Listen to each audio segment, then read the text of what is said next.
Greetings, fellow humans. You know me as Iceman at Caesar, and this is what's up in the world today.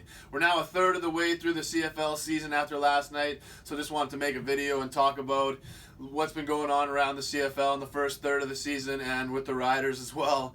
And we'll save that to the end because after last night, not a lot of positive comments, especially for the offense. Definitely for the defense. Defense was rocking and rolling last night, but I'm going to talk about the Riders at the end. First, I'll talk about a little bit what's going on around the CFL. First thing I want to talk about, not a positive moment at all. You know, really bad thing to see. Did not want to see anything like this happen, but unfortunately, Ricky Ray suffered a season-ending injury pretty quick. I think in the second or third game of this season, and it didn't look very good when it happened. And unfortunately, the news came out that it was a pretty significant enough injury that Ricky's going to miss the rest of the season, and who knows what this means for the rest of his career. But I mean, Ricky Ray doesn't have to play another down to solidify himself as one of the greatest players of all time, and definitely a Hall of Famer. Because I mean, Ricky Ray has been the standard as far as quarterbacks go for the CFL, pretty much since he came in the league. Like, I still remember being out at the cabin and then going to the restaurant and sitting there and watching this nobody named Ricky Ray come in and just drop bombs on the Riders. And it's a pretty awesome, legendary story for a guy to go from delivering Frito-Lays to delivering touchdown passes in the span of like a few weeks. So Ricky Ray has a great story. He's been a great player on and off the field. I mean, never was a guy where he seemed like he had any ego whatsoever. Like, always seemed like a very humble guy, easy to approach, easy to get along with off the field, on the field. So it's just, Ricky Ray has always been a guy I'm really happy that's been in the CFL and that's been performing at a high level, and definitely didn't want to see anything like that happen to him. But like I say, he doesn't have to play another down to prove anything to anybody, because Ricky Ray is one of the greatest quarterbacks of all time for sure. And I mean, it's sad. Hopefully, I think he probably should have retired after last year. I mean, going out on top like that would have been a great way. But, that's for these competitors, once you're able to compete at a professional level, I mean, you want to keep going. And, you look and the paycheck sometimes is like, well, if I play another year, I'm going to have all this money in my pocket, as opposed to retiring and having to figure out another way to get money in your pocket. So it's a tough thing when you come to the end of the road as a professional athlete, because you still need to be bringing money in, but at the same time, you want to walk away at a point where you have when it's your choice, when when you're not being forced out the door by the fans or by just by the coaches or whatever. You're just not performing at that level, so you're kicked out the door before you walk out of it. So it's a tough at the end to find that balance of, can I still actually compete, or is this the end of the road for me? And so it's it's something Ricky Ray will have to think about with himself and his family, but doesn't owe anything to anybody, any CFL fans, that's for sure. And he will go down as one of the greatest of all time. And I just wish I just want to send as much my strongest prayers of love, strength, healing, good energy to him, so he can get back to 100% and be healthy and 100% for whatever he wants to do, if he wants to come back or if he's gonna head on into retirement. So best wishes for sure to Ricky Ray and his family. And but that kind of, I guess, the Ricky Ray going down has definitely been a big factor to the struggles that they've had in Toronto. Definitely not looking like the defending Grey Cup champs. And it's, James Wilder was saying coming into the season he was going to be the first thousand guy. And at Tyler, I mean, when he gets the ball and can do what he does, it's he's definitely capable of putting up 1,000. I mean, watching the game. The game last week there, it was just every time they got the second down, dump it off to Wilder, and he was able to get that first down. He's such a great weapon to have. It's for for the betterment of the CFL, you definitely want to see him playing at a high level and seeing the Argos able to put him in situations where he can perform at a high level. But, I mean, professional football is not easy. Just because you won one year doesn't mean it's going to come easy the next year. There's always different challenges and changes, so, you got to roll with it. Sometimes, you can do that and roll with it and keep winning, and sometimes you're gonna lose. But it's a long season. We're only the first third through it, 2/3 left, so lots of time for the Argos to get it together and start looking like the defending Grey Cup champs. But James Franklin has struggled a little bit more than I thought. Everybody in Rider Nation was thinking Franklin was the man that was going to save us and lead us on, and we needed to do anything and everything we could to get him, to trade for him, to bring him. But that trade never worked out. He's in Toronto now, and he's shown some flashes, but shown a lot more inconsistency. And this is his chance, just like Brandon Bridge. I mean, if James Franklin steps up and plays at a high level, this could be his team long term. So he's got to figure out what's wrong, what's going on, why he's not performing at the level he's capable of, and do what it takes to get there. And it's but as long as he does that, he's going to leave the door open for Ottawa and Hamilton to keep widening the gap as far in the standings. And Ottawa's playing very well, so Toronto can't afford to can't afford to be playing like this in this kind of a funk for very much longer, or else they're going to find themselves on the outside looking into the playoffs. And next storyline, where it's not positive, but at the same time it is positive in one way you think about it.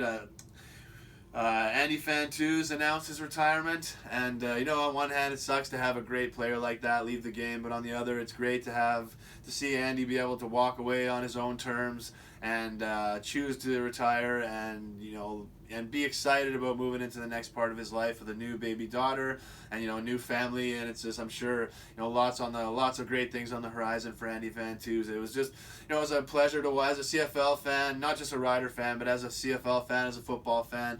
It was a pleasure to watch Fantuz play. It was great to have him on the Riders. I mean, he was one of the first, big, great homegrown talents I got to watch as a Rider fan. And just to see us draft and develop a great Canadian receiver that could put up the great numbers that we wanted and the great catches. I was so blessed to be able to have Andy Fantuz as part of the Riders. And it wasn't all sunshine and rainbows. I mean, there was a while there where he got into his own head and seemed like he couldn't catch a cold. Even in 2007 when we won the Grey Cup, Kent Austin had to bench him for a little bit. So it was not all sunshine and rainbows for Fantuz, but he got it together. And man, that touchdown in Grey Cup 2007, I'll always remember that. I was just, at that point in the game, you were expecting the Riders to have definitely have a lead at that point. So that Fantuz touchdown was just so huge into solidifying that game and that win for us. And when Bomber fans used to try and say that if we had Glenn, we would have won the game. Like, Kevin Glenn being in there wouldn't have been on defense, and he wouldn't have been. Kevin Glenn had nothing to do with the 3 or 4 missed tackles, and Andy Fantuz beasting that guy out of the way. So it's, plays like that allowed us to celebrate our win properly and not let anybody say it was a fluke or anything like that. So really appreciative to Andy Fantuz and all the years, all the hard work and effort that he put into being a great player. And he should have had at least 2 rings with us. I say 3. I mean, I feel we were the better team in 2010, and we came in and played like garbage. But Montreal certainly won that game. But for sure, it's just a shame that we didn't.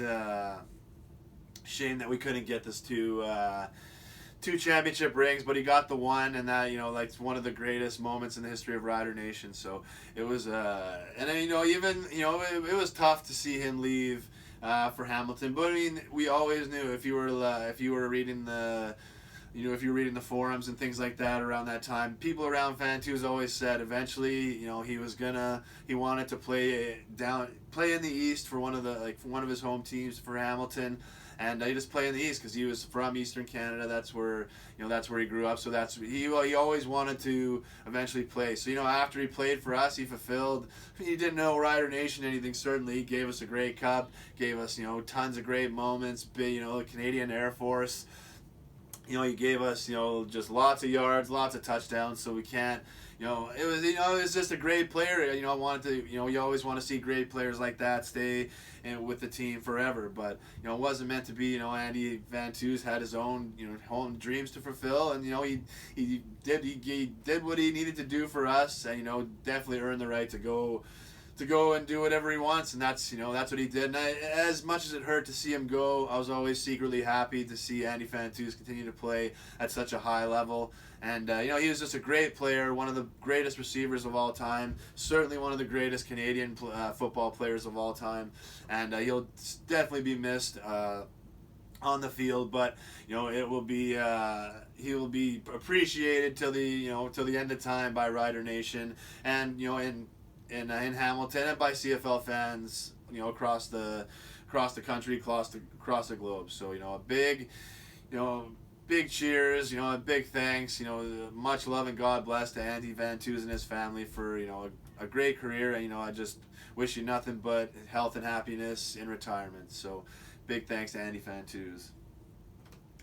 And so getting on to the actual action in the CFL this year, as much as it sucks for me to watch sometimes, Bo Levi Mitchell and Mike Riley continue to set the standard in the CFL for great play. These guys are great quarterbacks. They are, they are just they play at such a high level that it raises the CFL profile. It makes, when people pay attention and see these games and see these performances, it helps CFL, it helps the whole team. So as much as I want rider players to be part of that group, setting the standard.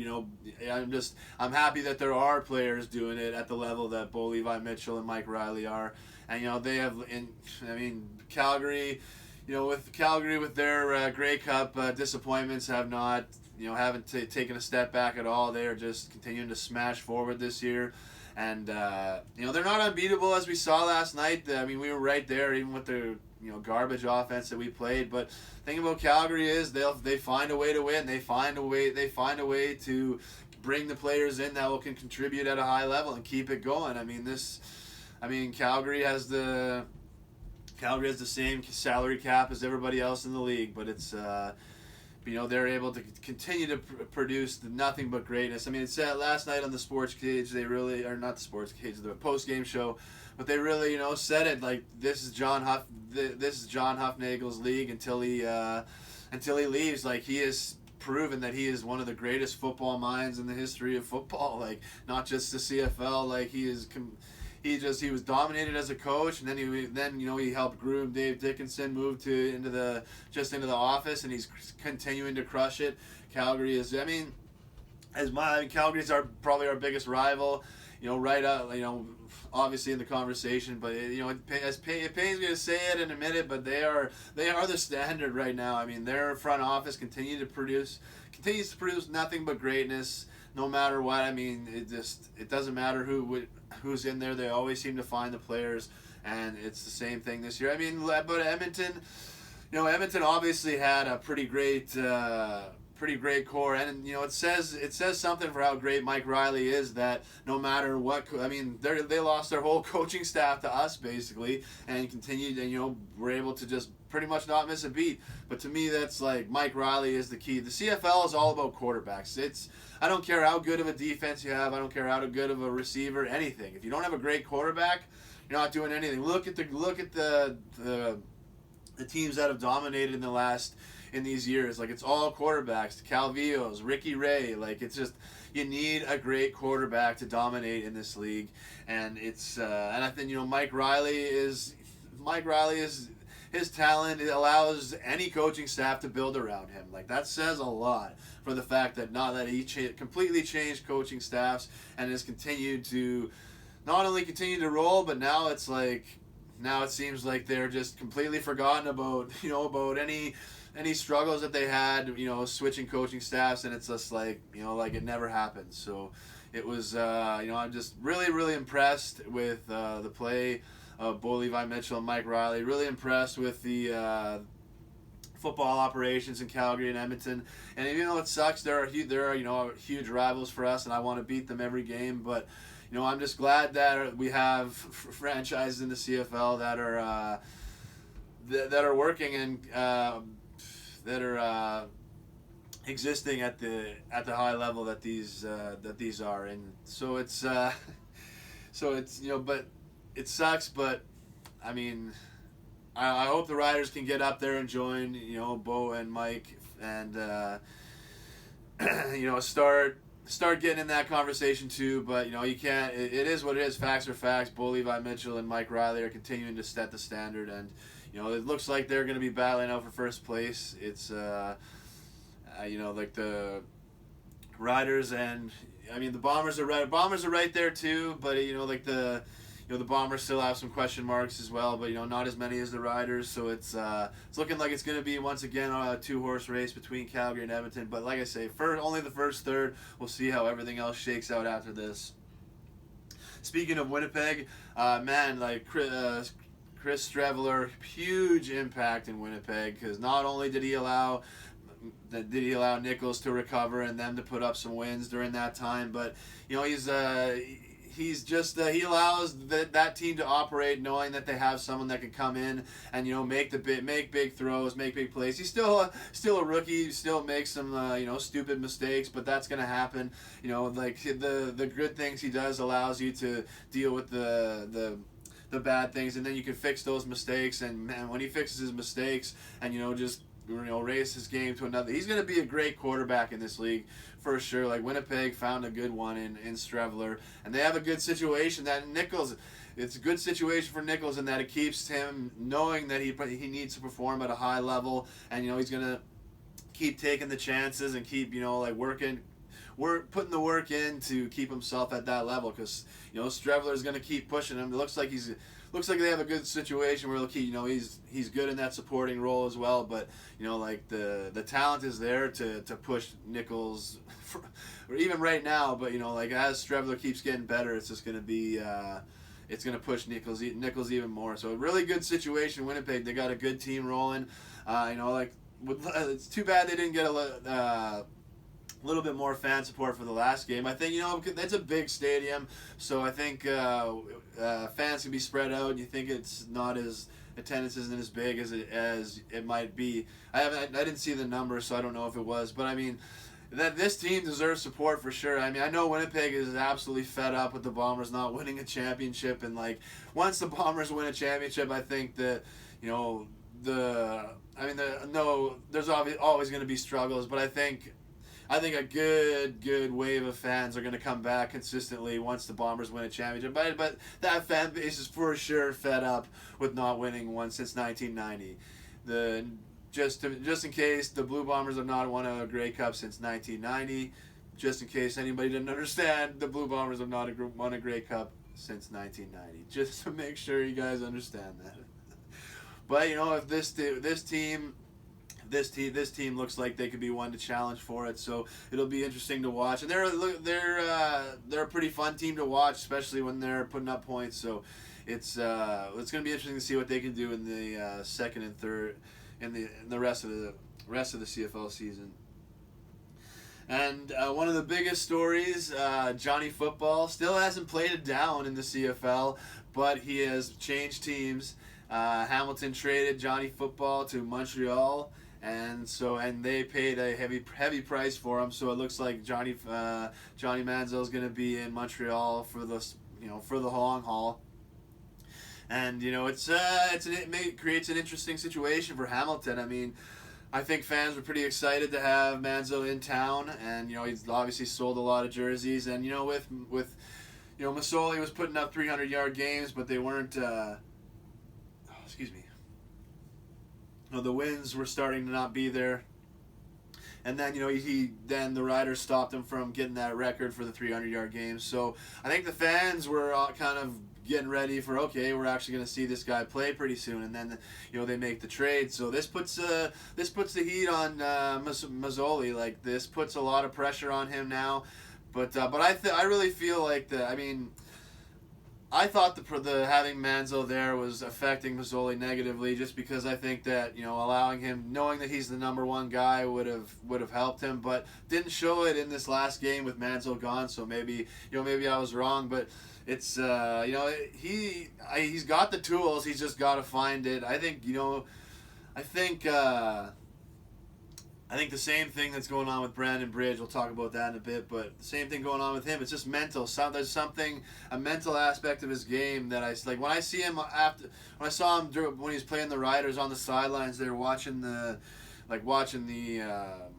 tablet and things for the what just happened, and he just did not it. To me, it looked like he was watching, but he's just in his own head while he's, I don't know, obviously I don't know, I'm not right there, but it's just from what I can see and the intuition and what I was looking at, that's the feeling I got from him. So it's the trade creates an interesting situation in that it gives him a little bit more room to breathe, in a sense that there's not a big name breathing down his neck, but it's all on him now. The Hamilton fans are, they're starving for a Grey Cup championship as well, so they don't want to wait around. And knowing now, it's we could have had Manziel, so if he goes to Montreal and lights it up, look out.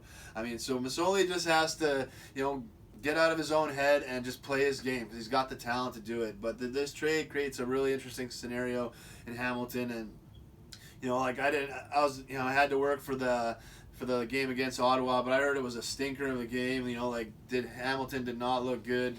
Tons of field goals. They just they got to figure out how to get out of that funk, because it's they're a better team than that, but the trading Manziel puts all the pressure on it. So it's you got to deliver, and it's with Ottawa starting to, Toronto struggling helps Hamilton a little bit because they're in second place right now, but Ottawa's starting to put some distance in between these teams. So the Hamilton's definitely has to figure things out fast. But Montreal now with we have no idea what Johnny Football is going to be able to bring, what level of game he's going to play. He didn't even come in and mop up time or anything. So it's kind of crazy to me that Johnny Manziel has not played a down of football. I get it that he's coming into a brand new game, new teams, new offenses, new playbooks. But really, this is the CFL. This is football. It's not it's not rocket football. It's just the CFL, and it's I don't know. To me, Johnny Manziel seems like a guy that could come in and just figure it out, pick up that bigger field means you gotta you can't lay these throws up in the air, and but bigger field means more room to move around. If the pocket closes in, you can you move it up, or if you see your lane open, you can get the first down or get some yards. So it's just there is some figuring out, but to me it's at some point you got to be okay, let them be big boys. Let's go here. Let's see what you got. Let's play. We live in a society. We do really live in a society right now where there's not a lot of patience. It's we want results now. We're not waiting for development. We're not going he went. He threw an interception, or he had a bad game. Let's take a deep breath. Figure things out and move to the next game. It's he had a bad game, he's a loser, he's a bum, get rid of him. So it's I know that there's not a lot of that patience, but with the situation Montreal is in, it can't get much worse. They are in rebuild mode. They're in rebuild mode. Their fans know they're in rebuild mode. So let him just go out there, and if he struggles, he struggles. That's why you have the coaches around him to be okay, this is why you struggled. This is why you made that mistake. Here's what you got to do to fix it. But here's the good things that you did. This is what you did. Awesome. Keep doing this. So it's at some point you just got to let him go out there, and if he struggles, okay, he's not coming into he's not in Calgary where they have had years and years of success, and fans are not in rebuild mode. It's Montreal fans I think they're willing to watch this guy develop a little bit and see if they can build this team back into the great years that they had in the 2000s. So it's I'm really looking forward to see him getting in some game action. I'm not saying he should have. I think he probably should have been playing in Hamilton at this point. I don't think that Montreal should have thrown him in that last game. He had one practice, so that's a little bit too much. But I really hope that we see him this next game to see what he can do, and just because it'll be good for the CFL if he plays well and he can bring some eyes to it. It'll be good for Montreal. Build that fan base, give the fans a connection to the team, so that it's a very hockey centric. It's all Habs there, so the more any connection you can build to the Alouettes is a great thing. I think Johnny Manziel playing well will definitely, kind of bring people to the team and maybe keep them long term. So it's I'm looking forward to seeing what he can do. That Montreal paid a good price. They don't have a great team around, but I think that as anybody that can make it to a professional level can rise themselves to a level of greatness. It just depends on if they're in the environment, either on the field or at home off the field, to bring themselves. If they have the coaches to bring themselves to that level, or it's just I just feel that if you're an athlete able to get to the professional level, you can bring yourself to that great level. And Johnny football may be able to inspire his teammates around him to play better, to just to raise their game. And who knows, Montreal may come back and surprise in the last 2/3 of the season here. But it's makes things interesting now that Johnny Football's in Montreal. It's going to be his show pretty much, and we'll see what he can do. I'm excited to see in it, and it's for the off the field stuff, definitely tougher to stay to keep on the straight and narrow in a city like Montreal. But as long as you have you connect yourself to God and Jesus, have your faith, surround yourself with good, positive people that are gonna try and keep you that connection going. It's like you can live anywhere and it wouldn't be a problem. So but Johnny Manziel seems like he's in a great place in his life, both off the field and on. Seems like on the field he's ready to go. He's got him. He's put in the work to prepare, and he wants his opportunity. So I'm looking forward to seeing him get it. And I'm guarantee he'll get it in the last 2/3 of the season. But I'm hoping to see it this coming up game. And look, and in BC, I don't know what happened to Jonathan Jennings, but he just fell off a cliff. I don't know if it's a mental aspect. I mean, I haven't been able to pay too much attention to BC, but it's I'm not sure what really happened with his game, but it's he's got the. I mean, if anybody can help him find it, it's Wally Buono. So it's he seemed like a good, exciting young player that was starting to come into his own. So it's it sucks to see him regress. Hopefully he's able to figure things out and bring it back around. But does that opens the door for Travis Lulay, and does that mean that Travis Lulay is back? He's had tons of bad luck with injuries, and it's a real shame because he was a great player, great guy on and off the field. So you want guys like that to be able to keep playing at a high level, even though it sucked to watch. Him bombing touchdowns on us because he loved to do that.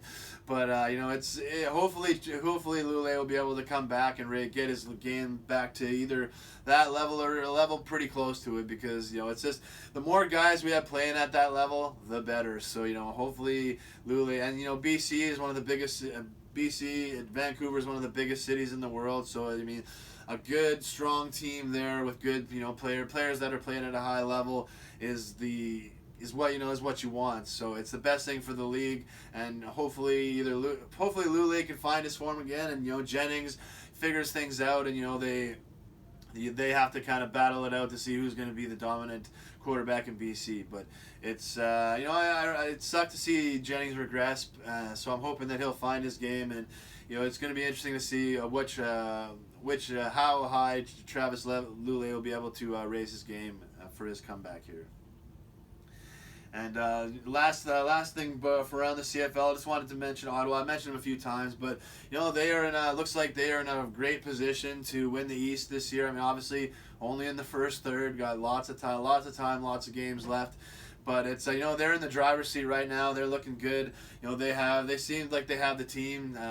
Defense, offense, special teams. They just got to put it together during the game, and when they do, as the Riders saw, when they put it together in all three phases and they are motivated to go, they're going to be a hard team to stop. So and it's great for the CFL. I just love that not only the team playing well, but just the culture they've created with the R Nation and the Lumberjos, the Lumberjack culture, and the flannel. It's just I just love, and the saw into the wood after touchdowns. I just love everything that they've done in Ottawa. The culture they've created there, done such a great job, and it should be the model for all franchises that need kind of help to bring more fans in, and for the when we get going in the Atlantic provinces, like whatever they did in Ottawa, definitely get that team together and figure something out.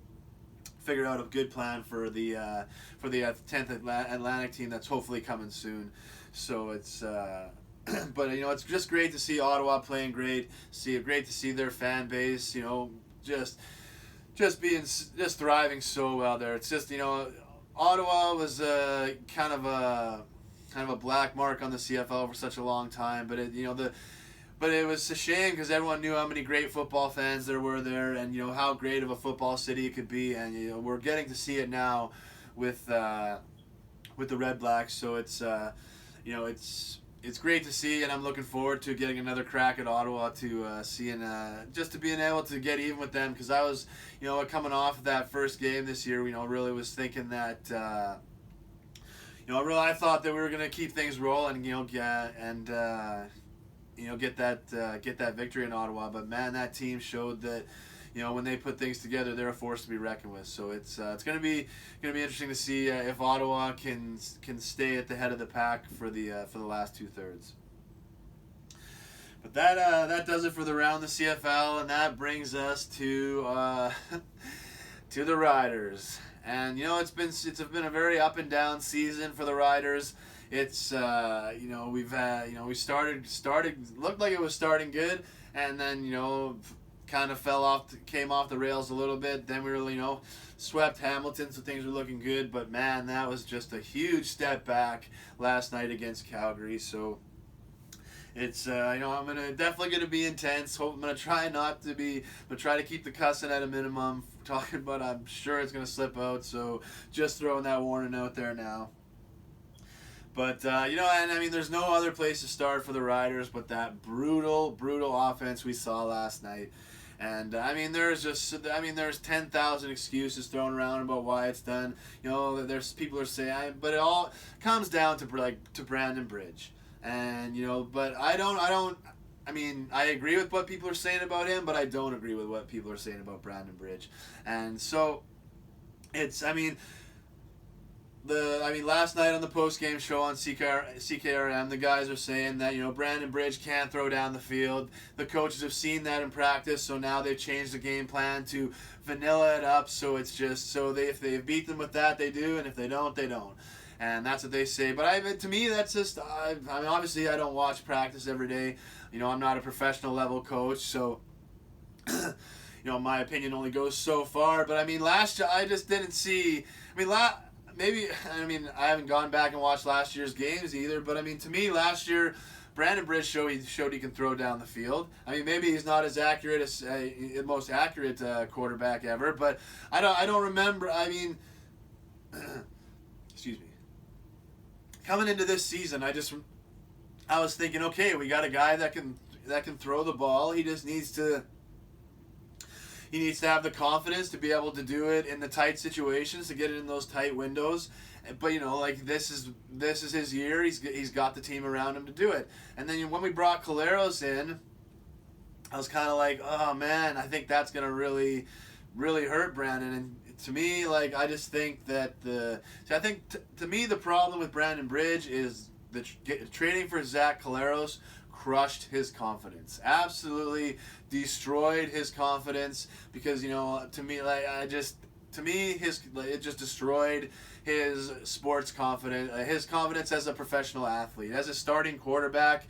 It just, to me, the trading for Collaros, I mean, whether he knows it or whether it was subconscious or conscious or not, I just believe the trade crushed his confidence, because Collaros isn't a Kevin Glenn, like a veteran quarterback, in his last year or two. Like Zach Collaros is a younger guy that still has lots of time left, and could easily be a leading quarterback of a team. So I think Bridge, seeing a guy like Collaros come in, to him it's just like to me Bridge saw that as mentally took that as, they don't have confidence in me. They don't want me as their number one guy. They want to bring in someone. They wanted to me, it was just that crushed Bridge's confidence. And see, I kind of liken Brandon Bridge right now to the situation to Mark Sanchez. Now I know, oh yeah, that'll get people excited in Rider Nation, but it's not. But I mean, to me, Mark Sanchez had the struggles and the career went the way it did because his confidence got crushed, and they're not in the same way as Bridge. Like, to me, Mark Sanchez, when you read about him, you figure out what kind of a guy he is. He's a guy that needs to have his tires pumped. Like, he needed to be told how great he did not need moment after moment after moment of embarrassing, humiliating moments that just totally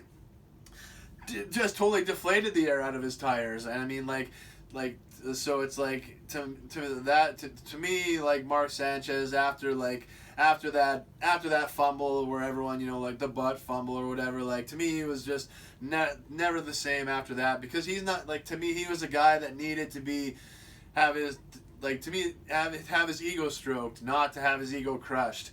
And I feel like he was just never able to be the same after that, because mentally he could have got over the fact that, he could have mentally got to a point where he didn't need his ego stroked, but it takes a lot of work and effort. But it's just, to me, watching him, it was just a guy that mentally had the talent. The talent was there. Nobody can say Mark Sanchez didn't have the talent to be a quarterback, but it was just mentally he was checked out. He did not have the confidence that the coaches wanted him to be the quarterback. He didn't have the confidence making the throws. He didn't have confidence making this decision. And as a quarterback, you have to be overconfident. Like, you have to be walking up to the line thinking, like, these guys this is embarrassing that I have to be out here against this defense. Again, this defense is putting up this scheme against me. Like, this is an insult to me. Like, as a quarterback, you have to come up there overconfident. Like, you professional athletes watch me slice and dice you like Pee Wee, Pop Warner kids. It's, as a quarterback, you can't be coming up there and, second guessing yourself and, worried about making a mistake. Because if you're worried about making a mistake as a quarterback, you're going to make one. And that, to me, you look at Bridge, that's how that, to me, is like, you listen to the guys on the post-game show, he can't throw a screen pass, blah, blah, blah, he's a bum. You can't get to a professional level as a quarterback if you can't throw a good screen pass. So obviously the guy can do it, but when you're mentally checked out, when you're mentally in your own head doing mental gymnastics, that's when you're thinking so hard about not making a mistake that you can't even complete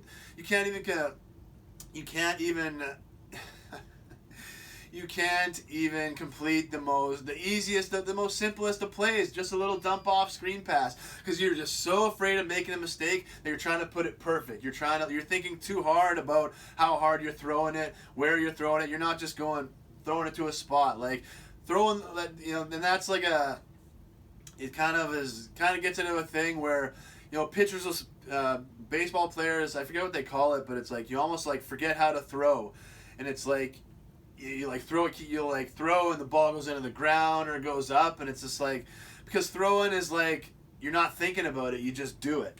And so, but like when a quarterback's trying not to make a mistake, he is conscious of how much strength he's putting on the ball, how tight he's gripping the ball and everything. But when you're doing it, you have to be just not thinking about it. It's just, there's the spot, hit it. You can't be thinking, I got to put this touch on it. I'm not a coach. I'm not around Brandon Bridge or any of these guys or anything. But I just, from watching it, from the information that I am able to get from what I have and the intuition I have and everything, I know that, and from watching it, he wouldn't be making those mistakes if he wasn't doing that. And the fact that he's firing the ball at some of these easy completions that are going incomplete. It's like, that's why, he is so afraid of making a mistake. He's afraid of not putting enough touch so that it gets batted away or it gets intercepted, that he's just hammering it in there too quick. And so, that all goes down to having confidence of calling the play and knowing that this guy's going out into the flat, and that as soon as you get the ball in your hands, you got to hit him. You can't be looking, make sure, like it says, you have to be confident that he's going to be, the player is going to be where in the spot that the play called, and you got to put the ball where it needs to be. Like, if you're sitting there and you wait, okay, he's going into the flat. Okay, I got to put this touch on it. Like, those milliseconds, they count, like, they're everything in football. So it's like, you have to just do it. And when you don't have the confidence, that's why you're taking those little extra seconds to make sure when you're looking, you're taking those little extra seconds to make sure when you're when you're making a decision on how hard to throw the ball and where to throw the ball. It has to be just bang bang. So that's why, to me, like, you could, like, even though I'm not around Brandon Bridge, I know it's mentally. It's a mental thing because of the mistakes I'm seeing him making. Because I mean, like last year, he threw the ball downfield. You can't tell me that he can't throw the ball down, that he cannot throw the ball downfield. I know he can do it, but it's just mentally. Like, to me, what needs to happen is somebody needs to get around Brandon Bridge and pump his tires up. They need to accentuate his positives and figure out what mistakes he's making and how to fix them. Don't just tell him what the mistakes are. Like, figure out, this is what you need to do. And, and his people around him, his crew, his guys, his back, his support group, like, you need to get around him and pump his tires back up. It's like, it doesn't matter if they bring in, Tom Brady or Aaron Rodgers. It's like, Brandon Bridge is still a great quarterback. He has to know that. He has to believe in himself, that it doesn't matter anybody the Riders bring in. If Brandon Bridge himself, if he walks out there under center, he can complete the passes. Like, he's a good quarterback. So he just needs to people need to get around him and pump his tires and make sure he remembers who he is. Brandon Bridge is a great quarterback. He can be a great quarterback. And there's no reason for him to be playing the way he is. It's all in his head to me. And, like, who cares about who they bring in? Don't worry about anybody else that's around you. If Brandon Bridge does his job, he'll be the quarterback of the Saskatchewan Roughriders for the next 10, 15 years. That's what he needs to realize in himself. He's got the talent. If he just does his job and what he can do, he will be the quarterback. And it doesn't matter who they bring in. If Brandon Bridge is throwing touchdown passes, bombing touchdown passes, putting screen passes on the money, scrambling when it's smart, scrambling, making first downs when he scrambles.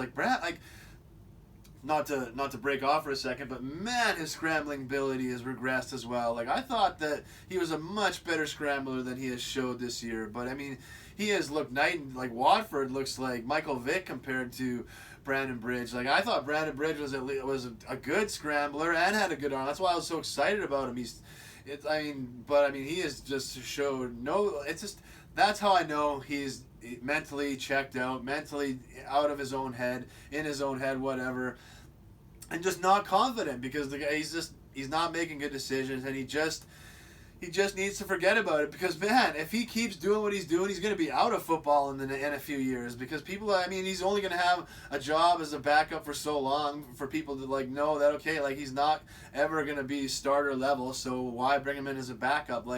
People still see the potential. They know it's there, so he'll still have a job. But, man, if he doesn't figure things out mentally, he's going to be out of football. So it's time for himself not to look in the mirror or whatever. He just needs to figure it out. When he goes on the practice field, when he goes on the game field, just know that him as a man, Brandon Bridge as a football player, you got to this level for a reason. They've re-signed you for a reason. You're in the position to be a number one quarterback for a reason. So go out there and do it. And that means he just needs to, and because I really believe that Claro's trade, mentally kind of broke him a little bit. So he needs his people around him. That's where you need your guys around you, not to be like, yeah, you got no problems, man. These guys don't know what you're talking about. No, get around him. Be like, look, you are a great quarterback, but you can't even complete a screen pass. This is where you are right now. Go out to the field with your buddy, just play catch, throw the ball around again. We need a Disney movie moment with Brandon Bridge. Go out and set up the tires again. Put a tire session in. Sometimes just because you have all these high level tech equipment and all this, just because you have all that doesn't mean you can't go out and just throw the pigskin at some tires, some tires or anything. Brandon Bridge has got to get, he needs his Disney movie moment to get his head back in the game and to remember who he is as a quarterback. Because, I know Brandon Bridge has way more talent. That is where I don't agree with those guys last night. On the last night on the post-game show, if you watch the games, he can't complete a screen pass, but these guys are saying that he can't. So like, I mean, he's just, there's no upside, and it's time to get away from this experiment, or and they're saying McAdoo's justified in keeping this, like, man, like, running the playbook within 15 yards. Like, why don't you just, like, why even play the game? Like, what professional defense can't win a game when it's played within 15 yards? And that's basically what the Riders' offense was, 15 yards and in. Like, it's ridiculous. So, and so to me, but it's tough because with Brandon, you can tell that he's not mentally, with his mental struggles leading to struggles in the game, in his performance. Like, you can't just, you can't have him trying to fit, trying to throw these long bombs and then throwing 4 or 5 picks a game, and then all of a sudden his confidence is really crushed because he's embarrassed as well. So it's but at the same time, there's got to be something more that you can do to try. It's like, it's like, you need him to build a bridge. Not trying to be punny or anything, but it's like you need to build a bridge. He doesn't know how to build a bridge, so we're just gonna let him build sandcastles. It's like, but we need the bridge we need to build the bridge. It's like, but he's just like, you need to teach him. You need eventually to be like, look, you need to build this damn bridge and figure it out. And it's like, that is what we can't just be like, okay, we're gonna build sandcastles. It's like, we have to be like, we need you to build this bridge, and if you can't do it, find somebody that can. Because, like, really, at this point, if you can't throw the ball downfield in the CFL, why are you here? If I was a coach and I had a quarterback that couldn't throw the ball downfield, they'd be gone. Because this is the CFL. To me, the CFL is Matt Dunnigan bombing 50-yard touchdowns. Like, if you like. CFL is a passing league. You only got 3 downs. This isn't the NFL. And that's what was so brutal about last night. Calling it like an NFL game, running on first down every time, no matter what. Like, it was just, as a paying customer in the stands, you're just like out of your mind watching that, because I could stand there and call a better game, with receivers, drawing patterns on my chest. You go 15 and do a pose. You do 10 and do a button hook. You do this. Really, it's that, like, that is a bit, doing that would be better than what they did last night, and that vanilla garbage offense, literally not change, like, just run first down, run first down, run first down. I'm not saying get away from them. We have too many weapons at running back to get away from the run altogether, but man, mix it up a little bit and try.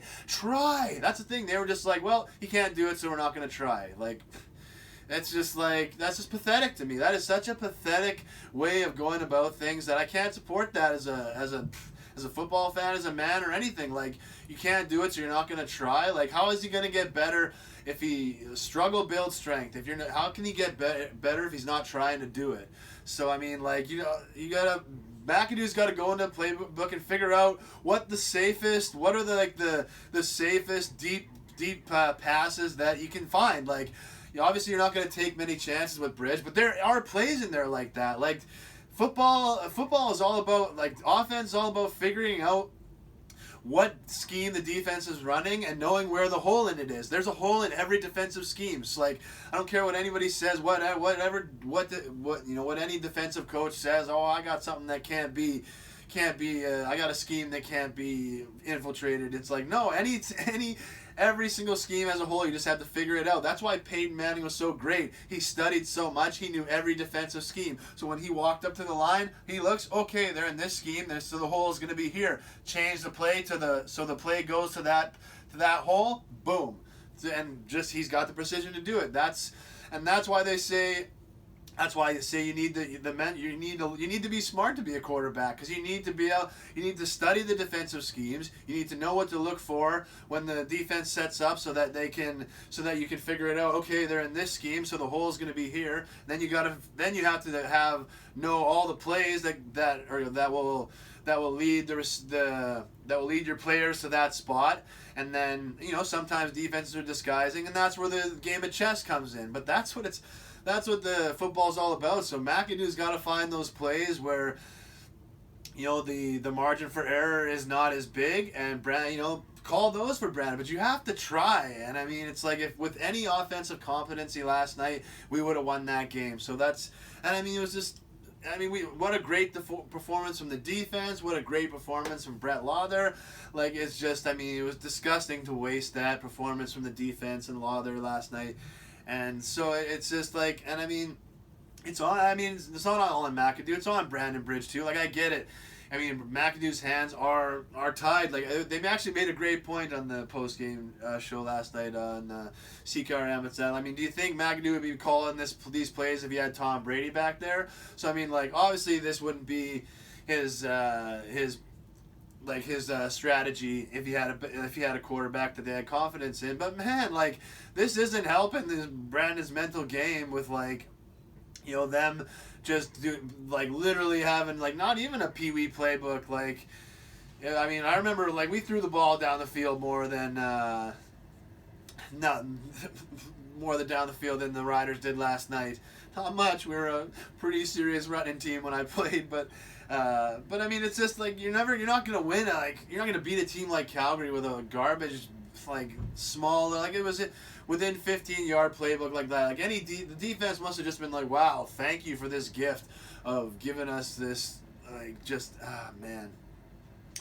But, I mean, it's not all at McAdoo. Like, he did have his hands tied a bit. Like, Brandon Bridge has struggled too much with some of these throws to take your chances and, you know, call these downfield plays. But it's like, you know, you have to try something, and you have to put him out there to fail. It's like, I mean, this is like, let's go back to it. The CFL, it's a passing league. To me, this league is just these big, long, arcing touchdown passes. And we saw Bo Levi drop one in on us.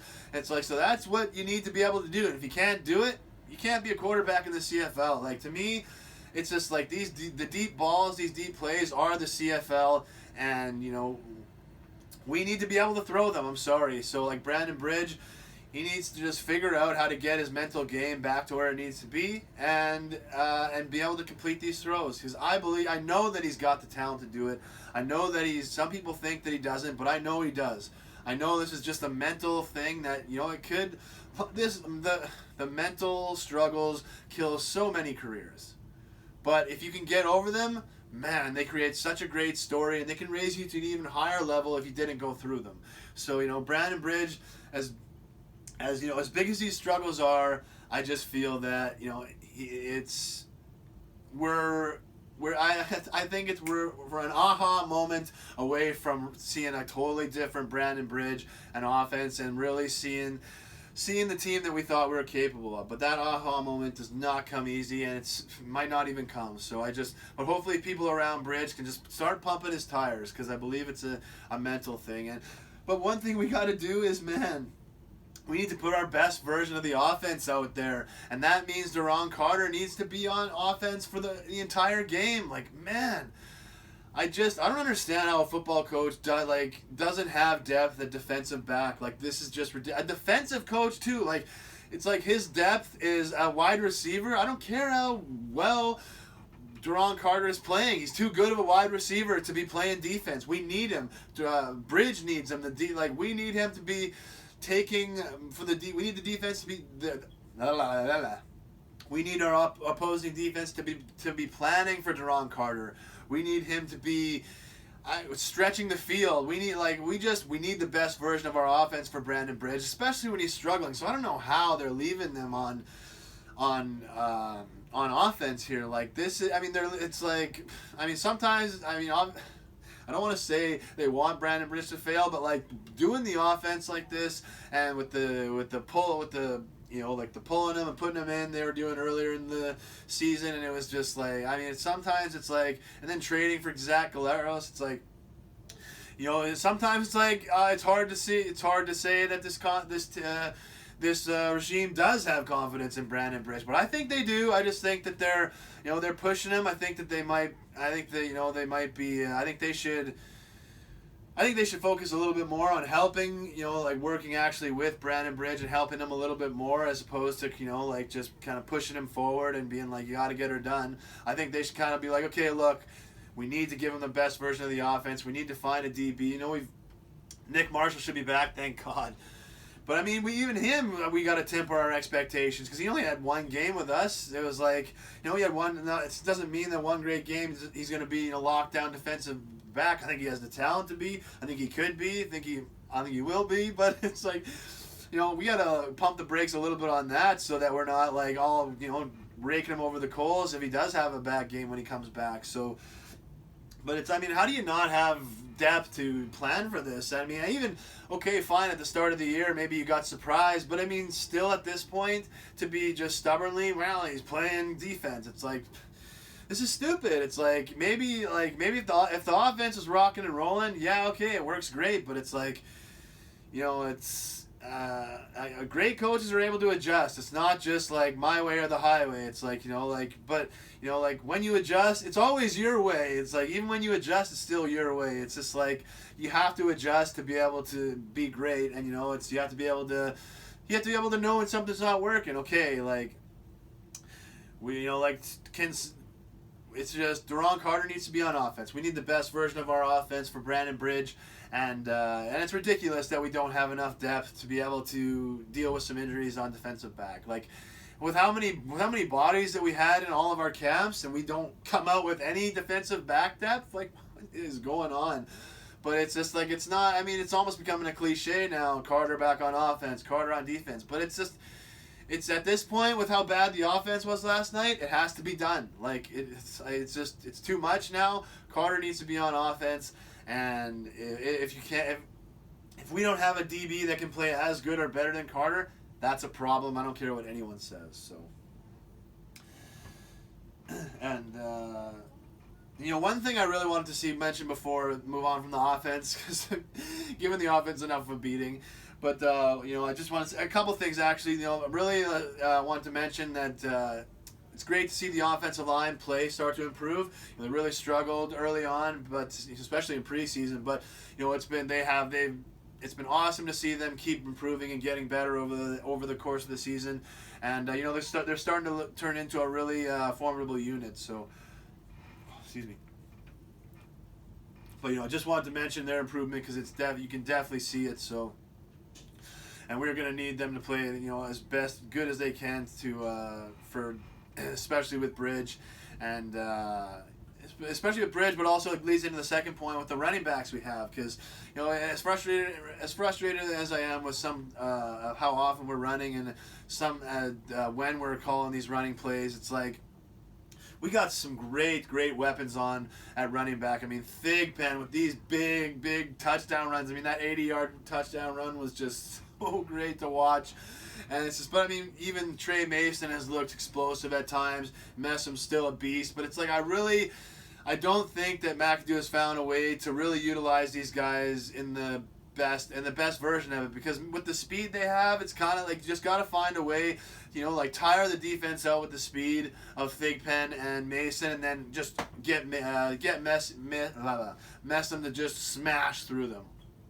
Because we have the perfect combination of speed and strength at running back. It's like we got Thigpen and Mason that can just provide the speed and spark and really have the defense running all over the field, tire them out. Then they got to deal with the big hoss, Jerome Messam, coming in just smashing through them. So I don't think McAdoo has figured out how to utilize our running backs to the best version of it. We've had some great moments, obviously, with a couple big touchdown runs from Thigpen, and we've seen with Messam closing out games, and we've seen flashes from Mason. But I just think that with the talent we have, we can utilize them at a much higher level. So it's I'm really hoping to see McAdoo figure out a better plan to attack teams with our running backs. And I really believe we got some serious weapons at running back. But then I'm moving on from the offense, because definitely enough about the offense. Man, our defense has just been absolutely playing unbelievable football. Like, I mean, they almost won that game last night by themselves. Like, that was just, I mean, it was just the performance that we were getting from our defense is just so great to watch. I love watching a great defensive performance.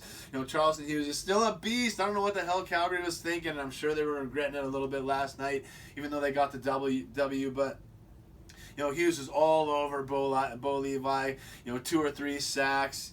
It was, with pressure. It was just such just disgusts me so much to waste that performance from the defense. But, it's awesome to see them perform in that way. That pick six just, lit the fire back up underneath that place in Mosaic.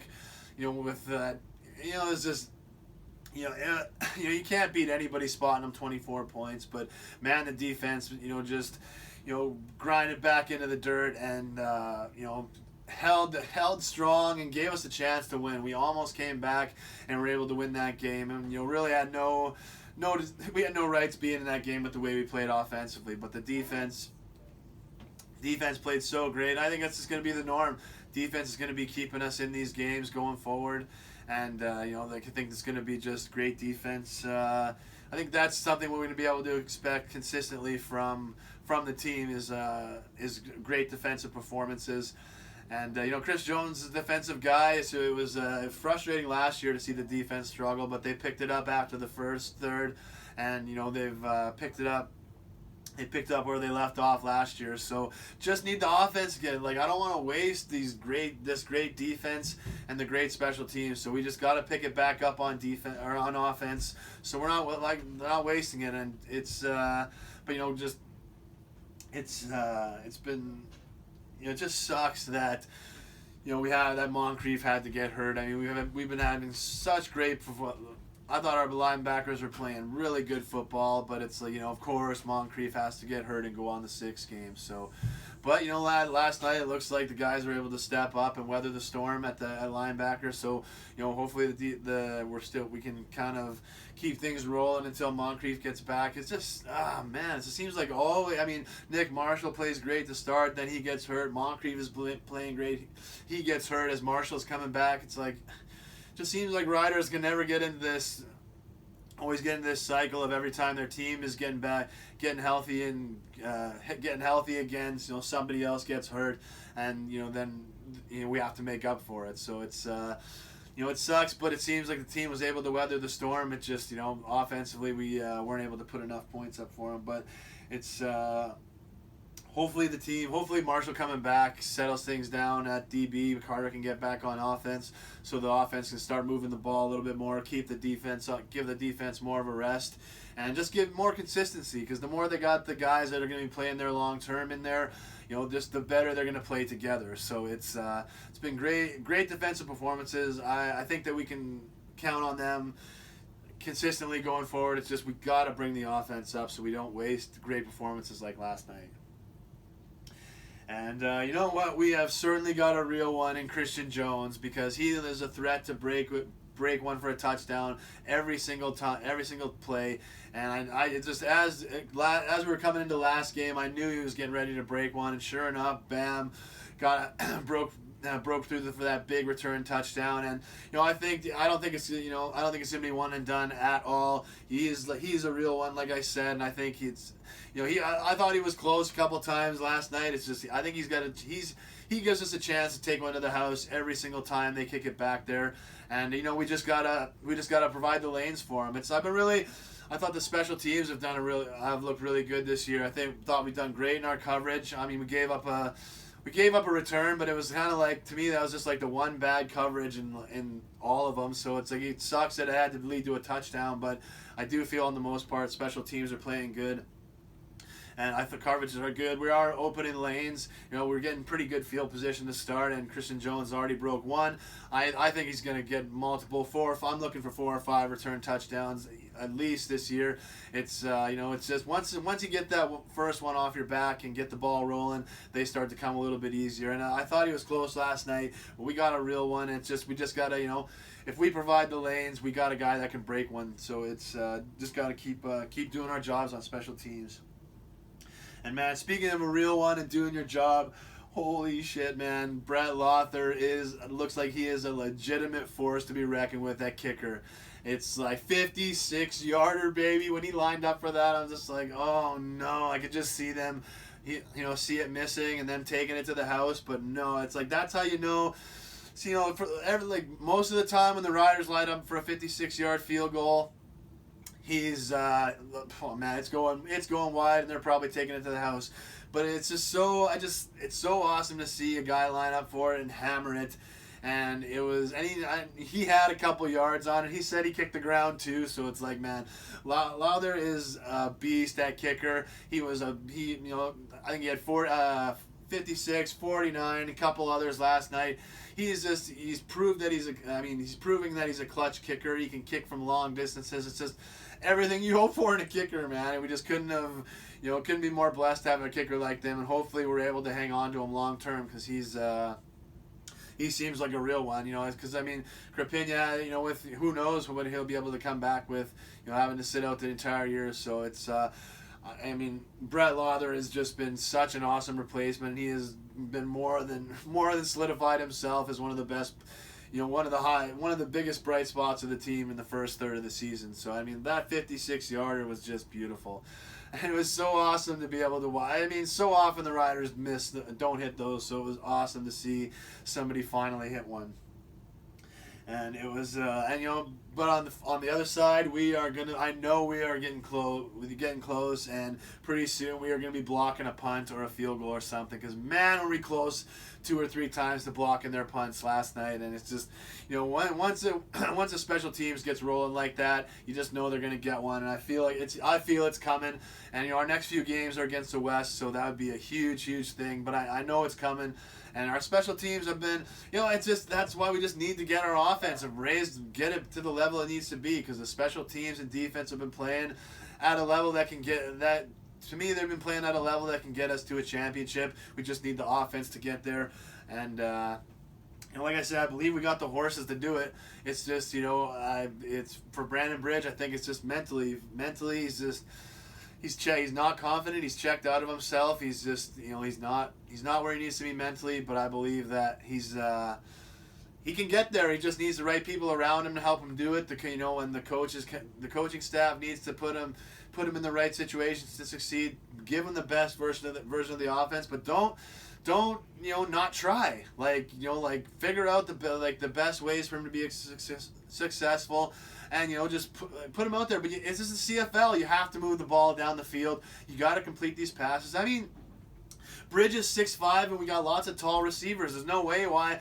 I can't believe he's not just bombing these balls down in there and completing them, because it's like tall quarterback, tall receivers like that. That should be money all day. So everything is there to be successful. We just got to put it together and do it. And to me, it's down to the offense and Brandon Bridge. I'm not saying I don't want to say putting it all on Brandon Bridge and that pressure's all on you, but man, as the quarterback, you're the star of the show. The spotlight is on you, and and in the CFL especially, the team will live and die at the quarterback spot. So Brandon Bridge, he's in a unique position. How many other people are in a position to say that if I play well, if I play great, I could be the starting quarterback of this team for 10 years, more just for years and years and years. All Brandon Bridge has to do is be who he is, a great quarterback, play great, and he will be able to lead. Be able to get to the level that he can get to, and be the kind of quarterback that he is, which is a starting quarterback at a high level. So it's it's been a up and down first third of the season, and we'll see. It's going to be interesting to see how the last 2/3 go. Hopefully, we got some tough games coming up. Lots of games against the West. We got Edmonton on Thursday, short week. We got Winnipeg coming up for Labor Day. Got Calgary again after our second bye. So it's not getting any easier. It's not going to get. We're going to need the best version of our team out there, and there's no team is going to feel sorry for us. So it's.